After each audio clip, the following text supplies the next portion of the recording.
is have each of you, thank you again for coming, introduce yourselves, tell us just very briefly about your film, and as I mentioned, just a little bit about what inspired you to make this film, just to start out, and hopefully that'll get the discussion started, and then we'll open it up to the press for questions. Hi, my name is Tarun Verma. I'm the writer-director of Divorce-ish. Inspiration kind of came, I got married about 2 years ago, and there's a sort of funny phenomenon that happens when you get married. Other married couples find you and want to be friends with you. And we started hanging out with all these married couples left and right, and my wife and I kind of started noticing a lot of dysfunction in our generation's marriages. And if you've noticed, the South Asian divorce rate is climbing. We're not up to what the national standard average is, but we're rising a lot more, and it kind of begged a bigger question of, well, what's going on? Our culture is a match-making culture, not a match-keeping culture. Left and right, I got the same advice that I think most people here got, which was, get married, get married, get married, but they don't teach you how to stay married, and that was kind of the big problem that I saw. And so we use this comedy vessel to kind of sugarcoat the message a bit, give people a laugh, but also kind of draw fun at it and go, our society's not all cracked up it's cracked up to be. Where are those discussions about staying married and having a healthy relationship and not just getting married? Because for Indian parents, the finish line is marriage. That's not the finish line. That's the starting line to a whole nother life that you have. And I think we get really, really ill prepared in our culture for that. So that's kind of where we were kind of drawn on this film a bit. So. I'm Janoo, I'm the producer of Divorce-ish, and just to kind of tack on quickly to what Tarun said, it's our culture is very focused on matchmaking, but then what happens next? Are we equipped with the tools to kind of handle what comes next? And that's really the bulk of your journey as a married couple, is what happens after marriage. And it's kind of funny, the kind of crux of the conflict really in Divorce-ish is communication. And it's funny because our culture is very focused on emotions. We have these big, beautiful Bollywood films with poetry so embedded in our music, and we talk so much about love, yet we're not that very expressive interpersonally, and we don't focus on communication skills. So you hear, growing up here in America, of course you hear a lot about, marriage is all about communication, but that's funny because that's where it exactly breaks down, and you would think, as our culture is so expressive, that we would be more equipped to be communicative about our emotions, yet that's where we struggle the most. So that was kind of important focus of the conflict in our film. Hello, congratulations to all of you. My name is Mayank Chaya. I represent a wire called the IANS, which is India's largest wire service, with a daily readership of about 10 million people. So this may be your chance to say interesting things.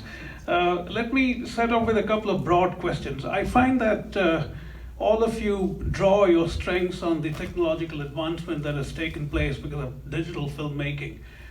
Do you see that as something that restricts you, or do you see that as a springboard to perhaps a feature film career?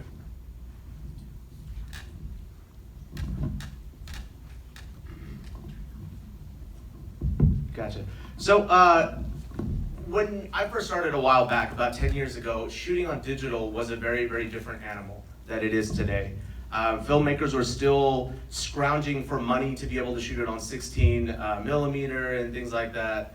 And I think with the advent of, especially these cameras like RED cameras and all the different high-end RED cameras, you're able to get a very high quality look on a very, very low price, which I think, if you sat through the film festival at all, you've seen everyone kind of struggle and talk about how they got their movies made, right? It's never an easy process. It's not like mommy and daddy were like, here you go, here's money, go make a movie, right? We don't have the luxury of that, so you do that. And so, but RED cameras, like things like that, the look is amazing. I mean, it is on par with some of the stuff that's shot in Hollywood. In fact, Hollywood shoots on those same cameras. So again, we're talking about scales of economies. Whenever you're able to get that technology down and so affordable, I think it benefits everybody. Even photographers. I mean, I see like wedding photographers moonlight and shoot films because they're able to do it on these MK2 cameras and stuff like that. I mean, Canon, you're able to, if you would have told me 10 years ago, people are shooting films on iPhones and photography cameras, that's mind-blowing to me. I shot my first film on cassette decks. Like, we filmed them on cassette decks. My first feature film is taking up space in a random closet, and now everything's on a hard drive. So that advancement in technology, I think, is paramount, especially with South Asian films which don't get that much exposure. They don't have maybe as much of a lifeline as some of the other sort of diaspora films do. You need to be able to have that technology available to you, because our filmmaking styles, our stories are still experimental. And I think that's very crucial. I have a follow-up question to that. I mean, is distribution a problem, and how do you make it financially viable? I mean, what are your returns? That's a very loaded question. Okay, so it depends what your agenda is, right? So for me personally, I don't get financiers. I don't do that. I self-finance everything through.